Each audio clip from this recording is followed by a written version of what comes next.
Hi மகளே, எல்லாத்துக்கும் காலை வணக்கம். நேற்று பார்த்தீங்கன்னா நைட்டு சுமார் ஒரு ஒரு 8:30 இருக்குன்னு நினைக்கிறேன். ஒரு 8:30க்கு ஆரம்பித்த மழை. அதாவது காற்று அந்த மாதிரி எதுவுமே கிடையாது. ஒரு ஸ்டார்டிங் வந்து பார்த்திங்கன்னா ஒரு சும்மா தூள் தான் போட்டிருந்தது. அவ்வளோதான்டா இன்றைக்கி ஏதோ மழை, இன்றைக்கும் தூள் மட்டும் தான் போட்டிருக்கும் போல் அப்படியே வந்துட்டு அப்படியே போயிட்டு இருந்தது ஒரு 2-3 நாள். ஆனால் இன்றைக்கும் அதே தான் சொல்கிறது, காற்று மழையும் அதே மாதிரி தான் இருக்கும் அப்படின்னு நான் நினச்சிட்டு இருந்தேன். ஆனால் திடீர்னு ஆரம்பிச்சது பாருங்க, கிட்டத்தட்ட ஒரு 8:45 இருக்கும். இப்போ ஸ்டார்டிங் ஆச்சு மழை. இங்கே பாருங்க, நான் கடலக்காய் போட்டுருந்தேன் ஒரு தோட்டத்துக்கு, கிட்டத்தட்ட ஒரு ஏக்கரா பக்கம் போட்டிருந்தேன். இங்கே பாருங்க மக்களே, சும்மா தண்ணி மழை தண்ணி எப்படி தாறு மரம் அப்படி இந்த பாத்தி இல்லாமல் பாருங்க, இப்போ ஏறி எவ்வளோ உடச்சிருக்கு பாருங்க. ஆனால் இந்த மாதிரி மழை வாழ்க்கையில் பார்க்கல. கிட்டத்தட்ட 8:45க்கு ஆரம்பிச்சு மழை, கிட்டத்தட்ட பார்த்தீங்கன்னா 9:45 வரைக்கும் மழை. கிட்டத்தட்ட 1.5 மணி நேரம் கிட்டத்தட்ட காற்று இல்லை, இடி அந்த அளவுக்கு இடியும் ரொம்ப இடியும் இல்லை. ஸோ சைலண்ட்டாக பேஞ்ச சும்மா நின்று பேஞ்சிட்டு போச்சு. இப்போ பாருங்க எந்த அளவுக்கு இந்த பூமி ஊறி இருக்குது, அதாவது மண் ஊறி இருக்குது. நல்லா பாருங்கள், பார்த்தவங்களுக்கே தெரியும். அதாவது அந்த வெடுப்புலாம் எப்படி விட்டுருக்கு பாருங்க. ஆனால் இந்த அளவுக்கு மழை பெஞ்சது ரைட்டு தான். ஆனால் பட் என்னன்னா, இதில் இருக்கிற போட்ட கடலக்கொட்டை பூரா அப்படியே மேலேயே வந்துடுச்சு மக்களே. இது கிட்டத்தட்ட பார்த்தீங்கன்னா ஒரு 10,000 ரூபா இதுக்கு நான் முதலீடு போட்டிருக்கேன். ஆனால் இது போட்ட கடலக்கொட்டை பூரா பாதி பார்த்தீங்கன்னா அந்த வாய்க்கால் பூரா கடலக்கொட்டை பூரா அப்படி தெரியுது. ஏன்னா உள்ளே எடுத்து கால் வைக்க முடியாது. காலை வச்சுன்னா பூரா கால் அப்படியே இறங்கும், பார்த்துக்கோங்க, உள்ளுக்குள்ளே இறங்கும். இருக்கிற கடலக்கொட்டையும் வந்து அடிப்படும். என்ன பண்ணுறதுங்க? அதாவது ஒன்று வந்தால் மழை வந்து வராமல் எல்லாத்தையும் காய வச்சு சாவடிக்குது, இல்லைனா இந்த மாதிரி மழை வந்து விவசாயத்தை சாவடிக்குது.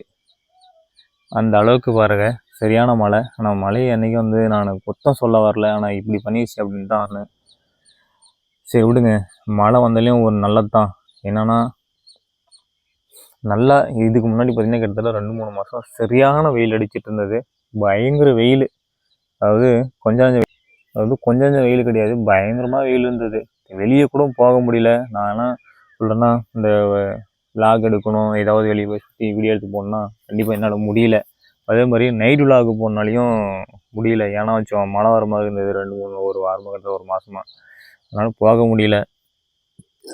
இருந்தாலையும் இங்கே இருக்கிற அதாவது நேச்சுரலான இயற்கையான விஷயங்கள், அதே மாதிரி இந்த காட்டிலையும் சரி, எங்கள் காட்டில் விளையக்கூடிய விஷயங்களும் சரி, அதை எடுத்து நம்ம வீடியோ அப்லோடு பண்ணால் நிறைய மக்கள் வந்து அது வந்து பார்க்குறது கிடையாது, ஸ்கிப் பண்ணிவிட்டு போகிறாங்க. ஏன் நல்ல விஷயத்துக்கு வந்து ஏன் ஒதுக்குறாங்க அப்படின்ட்டு தெரியல. ஆனால் இன்னொன்று என்னென்னா, இந்த ரெட் லைட் ஏரியாலாம் போட்டால் மக்கள் வந்து வாயை பொழந்துட்டு பார்த்துட்டு இருக்காங்க. இங்கே பாருங்கள், எங்கள் இந்த மழையை காரணம் பாருங்கள், அப்படியே இந்த காடு பூரா அப்படி அப்படி சொன்னால் காஞ்சி போய் இருந்தது. அப்படி அங்கெல்லாம் பார்த்தா ஒரு ஆள் ஏறி நிற்சாவே அப்படியே தெரிஞ்சிடும் அந்த ஆள் அங்கே போகிறாங்களா அப்படின்ட்டு. அது இல்லாமல் ஒரு தீக்குச்சி போட்டால் கூட அப்படியே குப்புன்னு அந்த இது அப்படி சொல்கிறேன் ஃபயர் ஆயிரும். அந்த அளவுக்கு இருந்தது அது காடு இருந்தது. இப்போ பாருங்கள் எந்த அளவுக்கு பசேன்னு இருக்குது பாருங்கள், பச்சை பசேன்னு இருக்குது பாருங்கள். அப்படியே பார்க்குறதுக்கு வேலை இருக்குது. அது மட்டும் இல்லாமல் பார்த்தீங்கன்னா, இந்த காலையில் டைமில், அதாவது பார்த்தீங்கன்னா மணி இப்போ தான் மணி 6 மணி ஆகுது. இந்த 6 மணி டைம் பார்த்தீங்கன்னா பார்த்தீங்கன்னா யாருமே இல்லை. இதை பார்த்தீங்கன்னா எவ்வளோ தெரியும் பாருங்கள். இதுதான் நம்ம வில்லேஜோடைய வேலைக்கு பாருங்கள். ஆனால் இதில் ஒன்று என்ன மக்கள்லாம், இங்கே அந்த குருவி சத்தமும் சரி, அந்த சின்ன அந்த பூச்சி சத்தமும் சரி கேட்கும் போது வேறு லெவலாக இருக்குது. அவ்வளோ ஒரு அற்புதமாக இருக்குங்க. ஏன்னா இந்த மாதிரி ஒரு விஷயம் நம்மளால கேட்க முடியாது டவுன்லேயும் சரி. இந்த மாதிரி ஒரு இயற்கையான காற்று நம்ம வாங்க முடியாது. அந்த அளவுக்கு நல்லா இருக்குது. ஆனால் எனக்கு என்ன ஒரு கவலைன்னா, அங்கே பாருங்கள், இந்த வாய்க்கெல்லாம் ஓடிச்சு, கிட்டத்தட்ட இங்கே தண்ணி ஓடிச்சு, அங்கே 2 பாத்தி ஓடிச்சு, ஃபுல்லாக அப்படியே இங்கே தண்ணி பூரா நிச்சிருக்கு. இந்த பாத்தி ஃபுல்லாக தண்ணி நிச்சிருக்கு. அதாவது நான் இந்த மழை பெஞ்சு நைட்டு மழை பெஞ்சுது, அப்படியே சும்மா வீட்டிலே இருந்து வெளியே வர முடியல. அதாவது குடம் இல்லை, குடம் இருந்துச்சா நல்லா எடுத்து வச்சுருப்பேன், வீடியோ எடுத்து வச்சுருப்பேன்.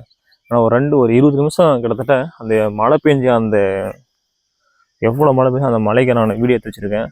லாஸ்ட்டில் பாருங்கள் அந்த மழை எப்படி பெஞ்சிருக்குன்ட்டு, அப்போ தான் உங்களுக்கே தெரியும். அதெல்லாம் ஒரு 20 நிமிஷம் அந்த வீடியோ வேலையோட ஒர்த்தான வீடியோ தான் நினைக்கிறேன். இதுவும் ஸ்கிப் பண்ணாமல் பாருங்கள். வாங்க, இங்கே ஒரு ஏரி இருக்குதுன்னு நினைக்கிறேன். இந்த ஏரியில் தண்ணி நிறைஞ்சிருக்கு அப்படின்னு பார்க்கலாம். மழை பெஞ்சிருக்கு. ஏன்னா இவ்வளோ மழை பெஞ்சு கண்டிப்பாக அது எனக்கு தெரிஞ்சு அது நிறைஞ்சிருக்கு தான் வாய்ப்பு உண்டு. அப்படியே அந்த நிறைய பேர்த்துக்கு இனிமேல் டவுனில் இருக்கிற மக்களுக்கு நிறைய பேருக்கு வேணும் இந்த வரப்பா வாய்க்கால் வரப்பெல்லாம் நடந்து போக தெரியாது. ஆனால் பட் இதெல்லாம் பார்த்து நடந்து போகணும். இதில் ஏன்னா சின்ன சின்ன பூச்சிகள் புறா அந்த மாதிரிலாம் இருக்கும். ஏன்னா நிறைய பேர் வந்து கண்மூடித்தனமாக போயிட்டுருப்பாங்க. மக்கள் இன்னும் தண்ணி நிறையல. இங்கே பாருங்கள், இதில் தான் தண்ணி நிறைஞ்சிருக்கும். ஆனால் போன டைம் நிறைஞ்சது, ஆனால் கண்டிப்பாக இந்த டைம் நிறையல. ஆனால் பாருங்கள், இன்னும் பேஞ்ச மேலே அந்த வயக்காடுலாம் பாருங்கள் அப்படி தண்ணி நிற்கிருக்கு பாருங்கள். அந்த நெல் பயிர் தோட்டத்தெல்லாம் அப்படி தண்ணி நிற்கிருக்கு. இன்னும் ஊரில் பார்த்தா அப்படி நல்லா உங்களுக்கு கண் கூட தெரியும் நினைக்கிறேன். மக்களே இங்கே பாருங்கள், இந்தாங்க கிணறு பாருங்கள். நேற்று ஏதோ மழை பெஞ்சதில் தண்ணி கொஞ்சம் ஏறி இருக்குன்னு நினைக்கிறேன். இங்கே பாருங்கள், மோட்டரை பம்ப் செட் பார்த்தீங்கன்னா அங்கே இருக்குது. இது பார்த்தீங்கன்னா பாருங்கள், இந்த கிணறு பக்கத்துலேயே வர பெரிய வேப்ப போகிறோம். இதுதான் நாங்கள் அந்த தண்ணிலாம் எடுத்து அந்த தோட்டத்தெல்லாம் பாய்க்க வேண்டியது. ஆனால் பார்த்தீங்கன்னா நைட்டு போன கரண்ட்டு இன்னும் மக்களே கரண்ட்டே வரல. அதாவது நைட்டு பெஞ்ச மழையில் இன்னும் பார்த்தீங்கன்னா கரண்ட்டே வரல. மணி ஒரு 6 மணி ஆகி கூட இன்னும் கரண்ட் வரல, 6:30 ஆகி கூட.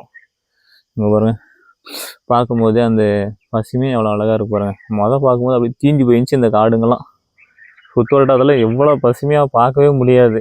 ஆனால் இப்போ பார்த்தீங்கன்னு வச்சுக்கோ, செம்மையாக இருக்குது பார்க்கும்போது. இந்த வில்லேஜ் பார்க்கும்போது செம்மையாக இருக்குது. அதே மாதிரி நான் அந்த ட்ராவல் பண்ணிகிட்டு இருந்தேன் நிறையா. இதெல்லாம் ஒரு வண்டி போகும்போது ட்ராவல் பண்ணிகிட்டு இருந்தேன். அப்போ வந்து மரமே இல்லை, நிழலில் கூட இங்கே போய் சதா நிற்கலாம்னா மரமே இல்லை.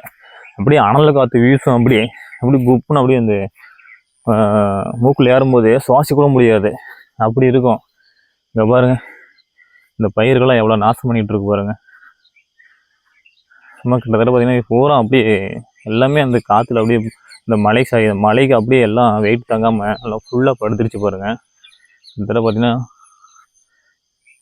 எவ்வளோ ஒரு கிட்டத்தட்ட ஒரு ஏக்கர் இருக்குன்னு நினைக்கிறேன்.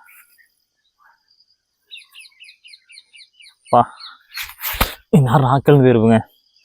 வர மக்களே ஜஸ்ட்டு மிஸ்ஸு வர வலி கூட்டுருச்சு பாருங்க. நல்லா ஏறதுக்கு அதுக்கும் எவ்வளோ வலி கூட்டுருச்சு. இந்த கிளி அப்படி கத்துற சவுண்டு அப்படி காது கொய்யன்னுது. அப்படி இந்த கிளியும் அப்புறம் அந்த பூச்சிங்க கத்துற சவுண்டு சும்மா கொய்யன்னுது. செம்மையாக இருக்குது, வேலைவளம் இருக்குது. பார்க்கும்போது எங்கள் ஊர் இந்த வில்லேஜ் இந்த அளவுக்கு இருக்குது அப்படின்ட்டு. தென்னை மரமும் சரி, தென்னை மரம்லாம் இப்போ எக்கச்சக்கமாக வச்சுருந்தாங்க. ஆனால் மழை இல்லாத காலத்தில் அப்படியே அந்த தென்னை மரம்லாம் செத்து போச்சு. இங்கெல்லாம் பார்த்தீங்கன்னா கிட்டத்தட்ட ஒரு 400-500 தென்னை மரம் இருக்கும். அங்கே பாருங்கள், 1-2 தென்னை மரம், செத்த தென்னை மரம்லாம் தெரியுது பாருங்கள் லாங்கில் பார்க்கும்போது. மக்களை இதே மாதிரி உங்கள் ஊர்லேயும் நைட்டு மழை பெஞ்சிருச்சா, இல்லை சும்மா சொல்கிறதுனா மழையே பெய்யல, எங்கள் ஊர்லேயும் இதே மாதிரியெல்லாம் சொல்கிறது வெயில் தான் அடிக்குது ப்ரோ அப்படின்னா மறக்காம கமெண்ட் பண்ணுங்கள். ஆனால் எங்கள் ஊர்லேயும் ரொம்ப சொல்கிறது ஒரு கிட்டத்தட்ட ஒரு 2-3 மாதமாக வெயில் அடித்து, அதுக்கப்புறம் 2-3 நாளாக அப்படியே மழை ஏமாற்றிட்டு இருந்து அப்படியே சும்மா நைட்டு மட்டும் தூரில் போட்டு போயிட்டு இன்றைக்கி வந்து தரமான சம்பவத்தை பண்ணிவிட்டு போயிருக்கு. நான் வேலைன்னு சொல்லலாம். இப்போ தாங்க நல்லா அந்த பூமியெலாம் நல்லா குளிர்ச்சி அடைஞ்சிருக்கும், அந்த ஈட்லாம் தனியும். அதான் கொஞ்சம் அப்படி சொல்கிறேன்னா இந்த காட்டுலேயும் சரி, இங்கே இருக்கிற இந்த இதுலேயும் சரி, இந்த நிறையா உயிரினங்களுக்கு தண்ணியும் கிடைக்கும். செம்ம வேற லெவலு.